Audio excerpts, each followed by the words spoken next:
Have you looked at a modern car recently and just thought, what on earth were they thinking? You're definitely not alone. It feels like every time an automaker pulls the silk sheet off a brand new model, we are met with an overly complicated, misshapen lump of metal instead of a sleek, timeless masterpiece. Think back to the sheer elegance of a classic Jaguar E-Type or the breathtaking, low-slung stance of a Lamborghini Miura. Those cars are universally celebrated as rolling sculptures. Fast forward to today, and we are frequently forced to shield our eyes from vehicles that seem needlessly over-designed and aggressively complicated.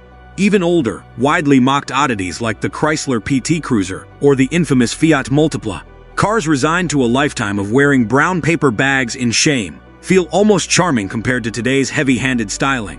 The designers of the Multipla genuinely thought they were creating something innovative and appealing, proving that just because your grandma calls you a handsome boy doesn't mean you actually are. While it's easy to joke that beauty is in the eye of the beholder, there is actually a distinct science and a whole lot of corporate strategy behind why modern cars look the way they do. So why exactly can't automakers stop making ugly cars? As we continue, make sure you subscribe to our YouTube channel with the bell notification turned on for more videos. To understand why cars are getting uglier, we first need to understand what makes a car beautiful in the first place. Ask any seasoned transportation designer, and they will tell you that 99% of automotive beauty comes down to one simple thing: proportions. A good-looking car has flowing lines that make perfect visual sense, a balanced weight distribution, and a stance that makes it look incredibly dynamic. A great design should look like a dog happily tugging at a leash, ready to sprint, even when it is parked statically in your driveway. Sadly, the modern BMW XM is a masterclass in how to get this fundamental rule completely wrong. If you look at the XM, its proportions are terribly unbalanced. It features an extremely short front overhang, meaning the distance from the front wheel to the nose is incredibly tiny, but it looks massive, bloated, and bottom-heavy at the rear. It doesn't look like an athlete. It looks stiff and heavy. Worse still, it feels entirely incohesive. It almost gives you the impression that a dozen different designers were locked in separate rooms, refused to speak to one another, and then glued their vastly different ideas together at the very last minute. It is a grotesque mishmash of sharp angles and exaggerated features that is perhaps best viewed from a very long distance after a few drinks. But surely a massive, historically brilliant company like BMW doesn't just design a bizarre car by accident, right? There is a very intentional reason behind these massive, aggressive styling cues, such as the colossal, angry-looking kidney grills on the modern BMW 7 Series. For decades, European car design leaned heavily towards subtlety. Wealthy buyers wanted to fly under the radar. They didn't want a car that loudly bragged about their bank account, or invited strangers to ask how much it was worth. But the global automotive market has shifted dramatically. Today, the Chinese market is an absolute juggernaut for luxury automakers. To put it into perspective, back in 2010, BMW sold just 62,000 cars in China. By 2020, that number skyrocketed to over 600,000, roughly double what they sell in the entire United States. In these newer, rapidly expanding markets, luxury cars aren't meant to blend in. They are meant to act as undeniable status symbols.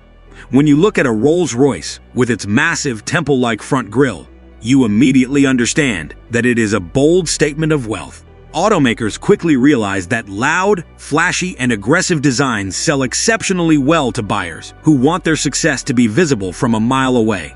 When money talks, car designers listen, even if it means sacrificing traditional elegance.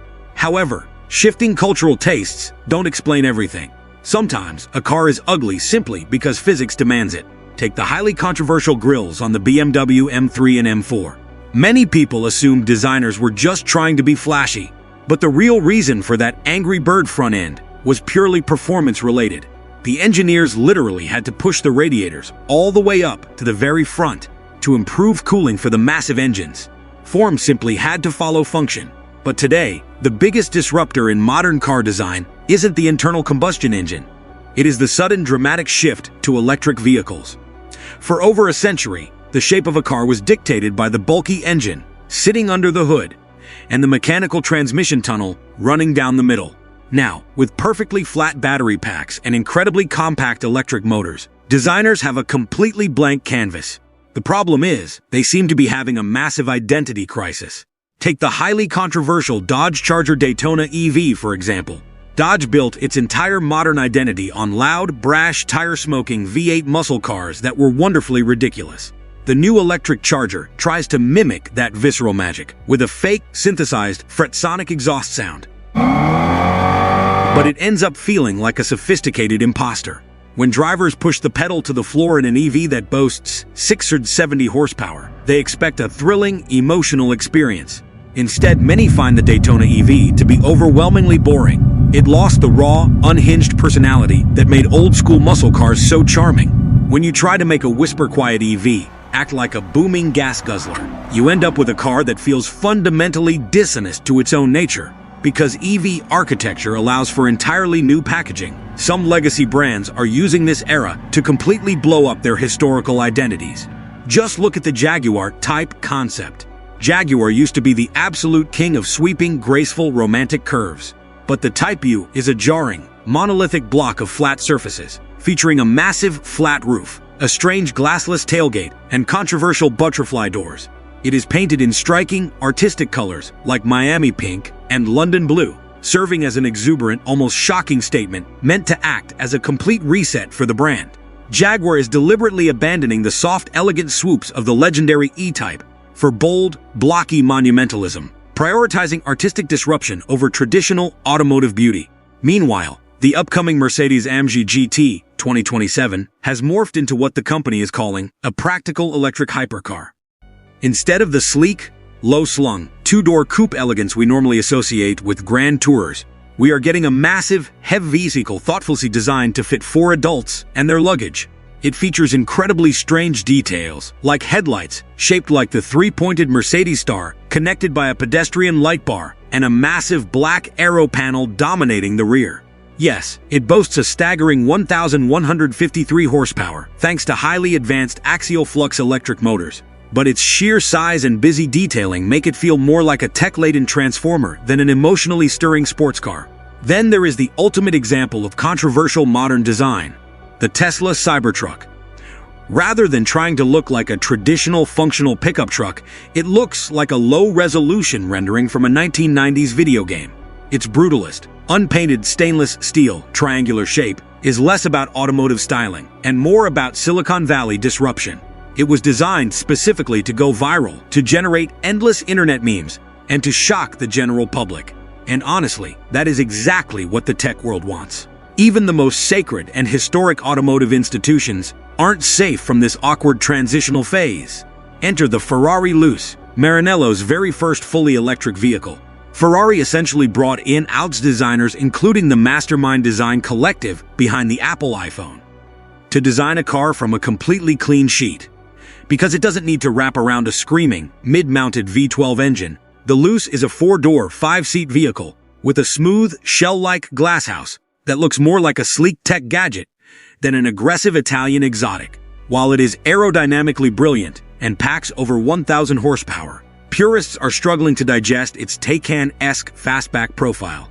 It abandons the traditional visceral proportions that have made Ferraris instantly recognizable for the last 70 years, replacing aggressive mechanical passion with clinical digital smoothness. So are we just entirely out of touch?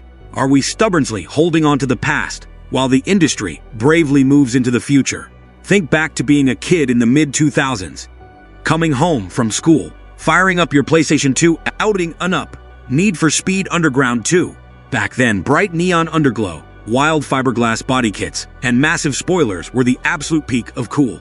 Today, if you look at those same designs, they feel painfully dated and tacky. We do the exact same thing with cars. We look back at the 1980s and idolize the striking Lamborghini Countach, conveniently forgetting about the countless hideously boxy, boring cars from the exact same era. Design trends always move in cycles. Right now, we are stuck in an awkward teenage phase of automotive design.